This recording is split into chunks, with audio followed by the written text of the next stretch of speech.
We've gone through the min panel, so one of the things we want to do here is focus on what exactly all these different auction types does, what they're for, how they work. Your main auction type, the one that you're going to use the most, the one we recommend you use the most, is your cent auction. Pretty straightforward. It's a penny auction. When you check that box, auctions go up by 1 penny with each bid. Obviously, those are going to be the most successful and most profitable auctions. Those are the ones that everybody are used to bidding on. But some of these auction types are called switch auctions, which means that you can enable them or disable them and keep this auction type enabled as well. The nail biter auction is one of those. If you enable the nail biter auction type feature, you have to enable a cent auction to make it run properly. But a nail biter auction basically will let users bid on the auction like a standard penny auction, but you cannot use your auto bidders.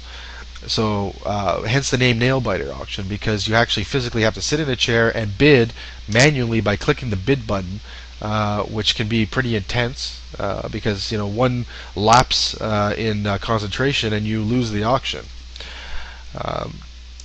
The fixed price auction, basically what that does is when you click this, it will allow you to specify an amount in this box. When the auction hits that amount, the auction automatically ends.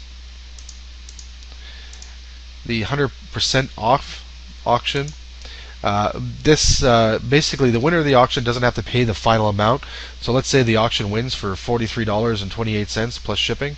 The user does not have to pay the $43.28. So the auction the only profit the auction makes is from the bids that have been purchased that have been used in the auction. The night bid auction works if you enable this type. Again, this is a switchback type of auction. If you enable that in conjunction with the cent auction tab, you basically, the auctions when they're listed, they will stop. The timers will pause at midnight, and then they will restart again at 6 p.m. the next day. Hence the name night auction. It runs for 6 hours per day. And what that basically does, if you're going to use that auction type, you want to run it during the week, Monday to Friday. It's basically meant to let users who are bidding on the site, if the auction is, it's targeted towards working folk. If you're obviously if you're working 9 to 5 and you're sitting on the internet after dinner, and you're bidding away on an auction, you definitely don't want to lose the auction simply because you have to go to sleep and wake up tomorrow and go to work. So what this does is allows users to participate in the auction right up until midnight, and then if there is no winner by midnight, the auction will pause and it will restart again the next day at 6 p.m. The open auction is for users who, if they've reached their auction win limits for the month or for the week, you can list these open auctions which exempt the users who have reached their auction limits. This is a power bidder friendly type auction.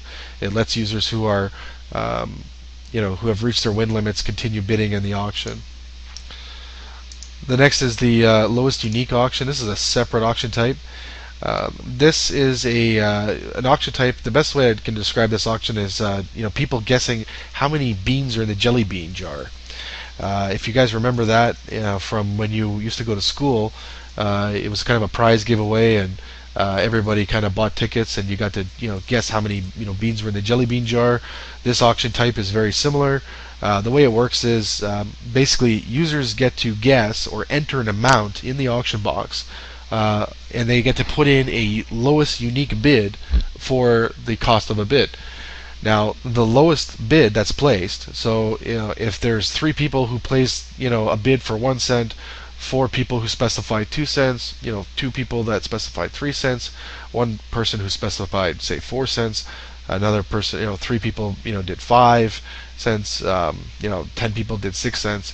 The person who bid 4 cents is the lowest unique bid because he is the only person who bid that amount, and he's also the only person who and he's the single person who bid the 4 cents. Therefore, when the auction closes, one winner will be declared, and that person who bid the 4 cents is the auction winner. Reverse auction, basically the way it works is you specify an amount, and every time somebody bids on an auction, the price falls by 1 cent. The auction starts high, ends low. Halfback bid auction. This again is an add-on auction to the or add-on type to the cent auction. Basically, when the person wins the auction, the winner of the auction gets half his bids back, or whatever amount you specified in the site settings section. Seated auctions, again, this is I like this auction type. I don't recommend it. They're not that popular. They were for a little while. But the seated auctions basically allow you to specify the amount of seats that are going to be available in the auction, the max amount of seats, which is the the max amount of seats that you're going to sell. So it can be minimum amount of seats. So you could do, say, 5 seats as a minimum. Max is 10. How much it's going to cost to purchase a seat in the auction. So say 10 bids to buy in. The auction start price, which would be 1 cent. And then basically that's it. So when you list this auction, users have to purchase a seat in order to participate in the auction. Once all the seats have been purchased, the auction will start at a certain time, and the auction will begin. Only people who bought seats in the auction are able to bid. Pretty cool. Lock auction. This is an auction type that encourages new auction bidders and discourages jumpers or professional bidders, which are called power bidders. Basically, what it does is you can set a lock on the auction at a certain time or at a certain price. Now, what that means is, if you set it at a price, it means that when the auction hits the specific price that you set, so let's say it's a standard auction, say an iPad, the auction at some point is going to hit $21 because that's typically what high-end items generally reach. Now, what this means is, when the auction hits that amount, anybody who has already bid in the auction before the lock was engaged can continue bidding. If somebody comes along at $21 and say 80 cents and tries to bid in the auction, they will be locked out. They will not be able to participate or bid in the auction.